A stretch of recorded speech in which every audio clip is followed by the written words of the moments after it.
एक छोटा सा गांव था। वहां पर एक आदमी पहाड़ पर पत्थर तोड़ने का काम करता था। उसको अपनी जिंदगी से कोई गिला शिकवा नहीं था। पूरा दिन वो काम करता, मेहनत करता। दिन के एंड में जो थोड़ा बहुत पैसा मिलता वो जा करके अपने परिवार के साथ में थोड़ा सा टाइम स्पेंड करता और चैन से सो जाता। तो एक दिन रोज की तरह वो अपना काम खत्म करके अपने घर की तरफ जा रहा था। तो रास्ते में चलते चलते उसके मन में एक ख्याल आया कि ये भी कोई जिंदगी है कि सुबह से शाम तक मैं पत्थर तोड़ने का काम करता हूं और एंड में मेरे को थोड़े से पैसे मिलते हैं जिसमें मुश्किल से मेरा और मेरे परिवार का गुजारा हो पाता। काश कुछ ऐसा हो जाए कि कहीं से मुझे कोई ऐसी शक्ति मिल जाए कि जो भी मैं चाहता हूं वो सच हो जाए। वो अपने घर पर गया, उसने खाना खाया, लेकिन उसका ध्यान खाने की तरफ नहीं था। उसके दिमाग में यही ख्याल चल रहा था। उसके बाद में वो यही सोचते सोचते सो गया। फिर नींद आने के कुछ देर बाद उसको एक सपना आया। सपने में उसने देखा कि रोज की तरह वो अपना काम खत्म करके अपने घर लौट रहा था। रास्ते में उसने एक बहुत ही बड़ा घर देखा और उसके मन में आया कि काश ये घर मेरा होता और मैं इसका मालिक होता। और उसके ये सोचते ही वो उस घर का मालिक बन गया। उसको यकीन ही नहीं हो रहा था कि जो उसने सोचा वो बन चुका है। लेकिन उसकी खुशी ज्यादा देर नहीं टिक पाई, क्योंकि उसको एकदम से एक शोर सुनाई दिया। उसने अपने घर के बाहर देखा कि एक बहुत बड़ी रैली निकल रही है जिसमें बीचों बीच एक पॉलिटिशियन है जो ऐसे ऐसे हाथ हिला रहा है। और वहां पर जितने भी लोग खड़े थे सब उसके नाम के नारे लगा रहे थे। उसके आगे हाथ जोड़ करके खड़े थे। सब उसको देखने के लिए तड़प रहे थे। तब उसको यह एहसास हुआ कि मैं कितना छोटा हूं उसके आगे। और फिर उसके अंदर से एक ख्याल उठा कि काश मैं ये पॉलिटिशियन होता और मेरे पास भी इतनी ही पावर होती जितनी कि इसके पास में है। बस उसका इतना सा सोचने की देर थी, वो पॉलिटिशियन बन गया। उसकी खुशी का ठिकाना नहीं था, क्योंकि उसके आसपास में हजारों लोगों की भीड़ थी और सब उसको देखने के लिए तरस रहे थे, तड़प रहे थे। लेकिन उसकी ये खुशी भी ज्यादा देर नहीं टिक पाई। धूप बहुत ही तेज थी और उस पॉलिटिशियन को आदत नहीं थी इतनी गर्मी में रहने की। तो उस धूप की वजह से उसको चक्कर आ गए और वो बेहोश होकर के गिर गया। फिर उसको एहसास हुआ कि ये पॉलिटिशियन सबसे ताकतवर नहीं है, ये जो सूरज है ये सबसे ताकतवर है। और उसके मन में आया कि काश मैं ये सूरज बन जाऊं तो मेरे आगे कोई नहीं टिक पाएगा।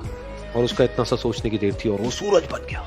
और वो खुशी से पागल हो गया, क्योंकि पूरी दुनिया को वो ही रोशन कर रहा था और पूरी दुनिया में ऐसा कोई नहीं था जो कि उसकी रोशनी को रोक सके। लेकिन उसकी ये खुशी भी ज्यादा देर टिक नहीं पाई, क्योंकि कुछ ही देर बाद आसमान में कुछ काले बादल आए जिन्होंने कि उस सूरज की रोशनी को रोक दिया।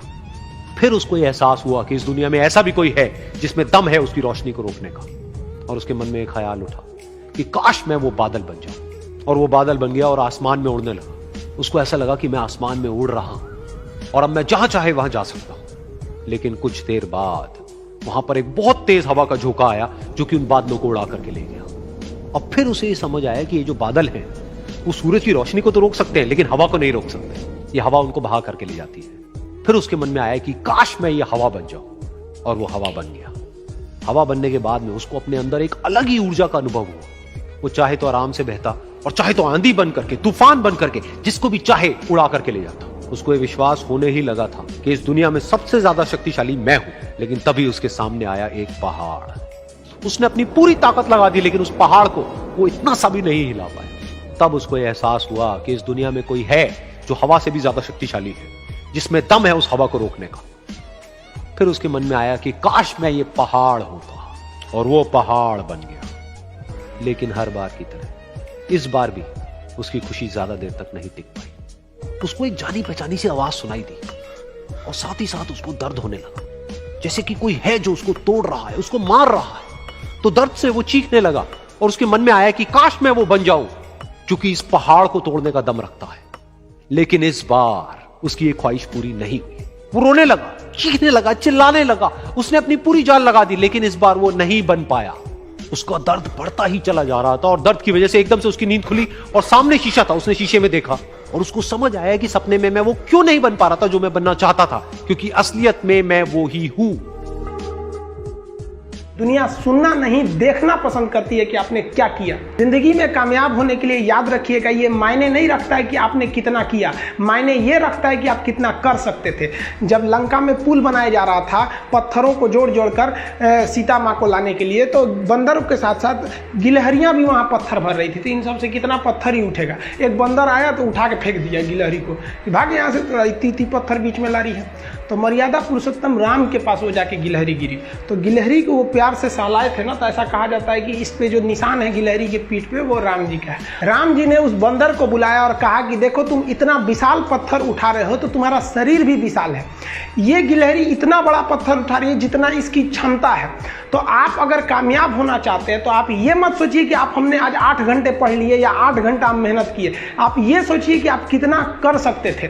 और देखिए, जो सपने देखते हैं उनके लिए तो पूरी रात छोटी पड़ जाती है, और सपने पूरे करने वाले के लिए पूरा दिन छोटा पड़ जाता है। अगर आपके अंदर जिम्मेदारी है ना, तो आप यकीन मानिए आप चैन से सो नहीं पाएंगे।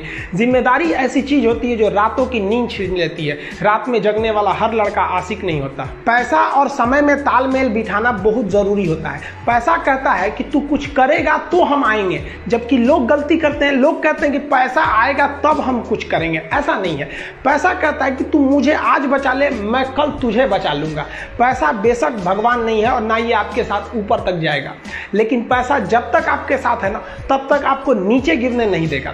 देखिए, पैसा जीवन में बहुत कुछ है, बहुत कुछ, लेकिन पैसा सब कुछ नहीं है। इंसानियत मायने रखने चाहिए। समय के साथ आप कभी खिलवाड़ मत कीजिएगा। दुख की बात यह है कि समय बहुत कम है, लेकिन सुख की बात यह है कि अभी भी समय है। लेकिन समय के पास इतना समय नहीं है कि आपको दोबारा समय देगा। वक्त नहीं लगाइए आपको यह निर्धारित करने में कि क्या करना है, वरना वक्त निर्धारित कर देगा आपका क्या करना है।